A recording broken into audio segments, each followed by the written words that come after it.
ঐতিহাসিক গোলকগঞ্জৰ উটাৰ সন্যাসীৰ ধামত যুগ যুগ ধৰি চলি আছে শ্ৰীকৃষ্ণৰ দৌল উৎসৱ আৰু দুদিনীয়াকৈ মেলা।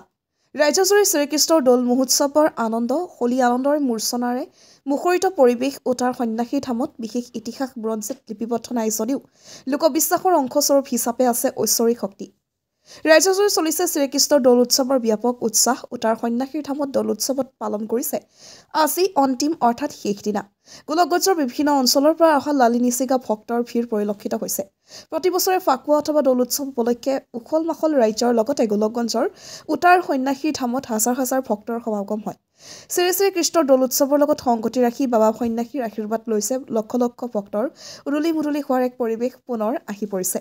পূজা আৰু সকামৰ জৰিয়তে লোকবিশ্বাস অনুসৰি সন্যাসী ধামত ভক্তসকলে চাকি বন্তি জ্বলাই নৈবদ্য আগবঢ়ায়। দৌল পূৰ্ণিমাৰ লগত সংগতি ৰাখি আজি অন্তিম দিনৰ ধুবুৰী গৌৰীপুৰ গোলকগঞ্জ সমীপৰ এই উটাৰ সন্যাসী ধামত উদযাপন কৰা হয় দৌল উৎসৱ, য'ত বহু দূৰ দূৰণিৰ পৰা মানুহ আহে। বৰ্তমান এক আধ্যাত্মিক পৰিৱেশে বিৰাজ কৰে।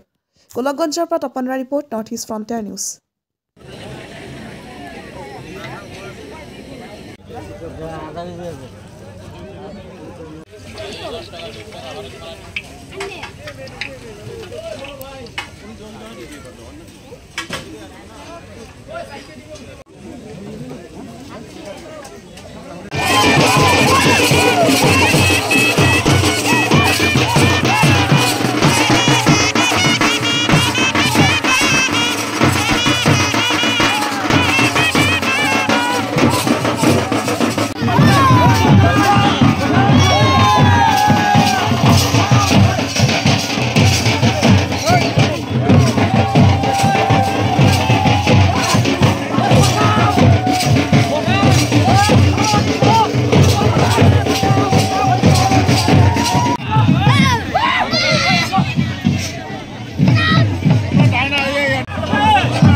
মানে দুদিন মানে দৌল উৎসৱ মনা হয় আৰু সমূহ অসমবাসীক ইয়াত মানে অহাৰ কাৰণে মানে অনুৰোধ জনালোঁ।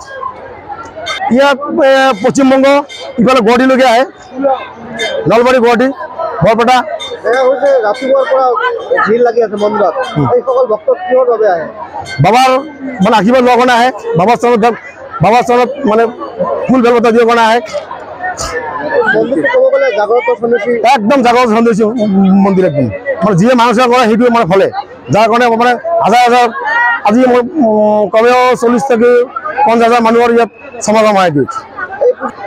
ইয়াত ধৰক আমাৰ মন্দিৰ কমিটিৰ মানুহ আছে কি এই অত্ৰ অঞ্চলৰ মানে কমপ্লিট গোলৰ সমষ্টি, গৌৰপুৰ সমষ্টি মানে সকলোৱে মানে মিলিজুলি ইয়াত মানে কমিটি আছে। এই কমিটিৰ মই হ'লো ছেক্ৰেটাৰী,